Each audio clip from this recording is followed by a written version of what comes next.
Bonjour à toutes et à tous, comment allez-vous? Alors, quel jour sommes-nous? Nous sommes le vendredi 1er décembre 2017. Ah, le temps il file, hein, le temps. Euh, alors, il y a des gens qui m'ont posé la question, en visionnant certaines de mes vidéos, ils m'ont dit, est-ce que, selon toi, la shahada, l'attestation de foi, ce qu'on appelle l'attestation de foi,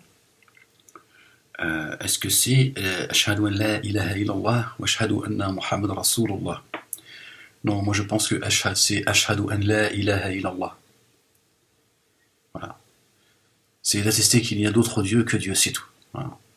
Dieu nous rappelle dans son livre saint, dans le Coran, je n'ai créé les djinns et les hommes que pour qu'ils m'adorent. Il n'a pas dit j'ai créé les djinns, les hommes et Mahomet. J'ai créé les djinns et les hommes pour que vous m'adoriez et que vous adoriez également Mohammed. D'accord?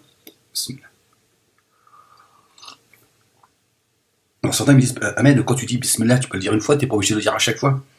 Bah déjà, si tu peux la fermer déjà, ça serait peut-être bien déjà. Hein, est-ce que tu peux dire Bismillah pour la fermer en fait, hein, de manière définitive? C'est un besoin que j'ai, c'est comme ça. À chaque fois que je mange quelque chose, j'ai besoin, parce que je pense que l'aliment qui rentre à l'intérieur, il a aussi, tu vois, il a aussi son, tu vois, il y a aussi un monde à l'intérieur. Donc c'est plus fort que moi, c'est comme ça. Tu vois, des fois même quand je bois, tu vois, j'oublie Bismillah, j'ai besoin. Bon, toi tu penses que c'est de la névrose. Moi je pense que la névrose, c'est toutes les questions que tu poses en fait, qui ne servent à rien en plus. Bismillah. Voilà. Sinon t'éteins le son, tu m'écoutes en éteignant le son. Ouais, c'est ça, ouais, ferme-la. Donc, oui, la ilaha illallah, wahdahu la sharika lahu, lahu al-mulk, wa lahu al-hamdu, wa huwa ala kulli shay'in qadir. Donc, la ilaha illallah, c'est tout. Hein, Mohammed, je suis désolé, je sais que vous l'aimez beaucoup, hein, vous l'adorez, vous le vénérez. Alors, d'abord, je passe un message hein, pour tous les imams, les prédicateurs, tout ça, qui m'envoient des messages, que ce soit sur mon portable, écrit, etc., voire sur leur Facebook de manière assez subtile. Moi, les mecs qui sont là, ouais, c'est pas bien, tu peux pas parler comme ça, qu'est-ce qui se passe, Ahmed, est-ce que tu as besoin de quelque chose, est-ce que tu as besoin d'un billet, qu'est-ce qui se passe?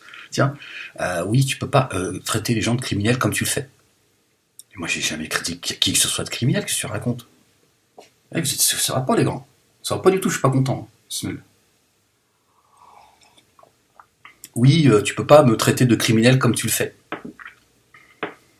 Mais non, mais c'est pas moi qui te traite de criminel, qu'est-ce que tu racontes? C'est Dieu, c'est dans son Coran.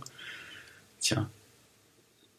Dieu qualifie ceux qui associent un autre Dieu, une autre divinité, qui lui associe quoi que ce soit, à lui, les traite de criminels. Simplement parce que vous tuez les âmes.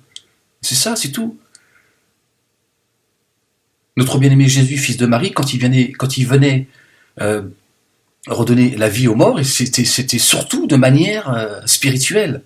Il a redonné la vie aux morts parce que Dieu a voulu que les choses soient ainsi, pour que ce soit des signes pour les gens qui aient des témoins oculaires, qui soient, tu vois.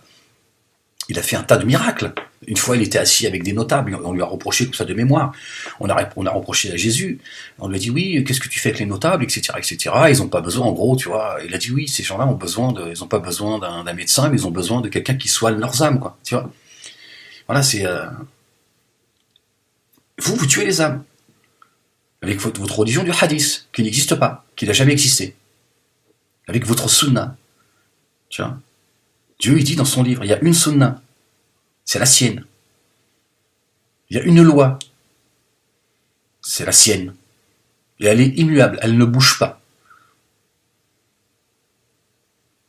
Et Dieu, il dit, amenez-moi un livre en dehors des livres révélés qui se rapprochent ou qui viendraient contredire, ou je n'ai plus comme ça toujours de mémoire, qui viendraient apporter la contradiction au Coran, au-delà des 2 livres révélés. C'est à peu près comme ça que c'est dit dans le Coran. Alors, je suis désolé, j'ai pas tout en mémoire. Et vous nous avez éloignés de la Torah et de l'Évangile, et vous nous avez foutus tu vois, à la place le Bukhari. Tirmidhi, Muslim et toute la fine équipe d'escrocs, tous les abous d'ailleurs.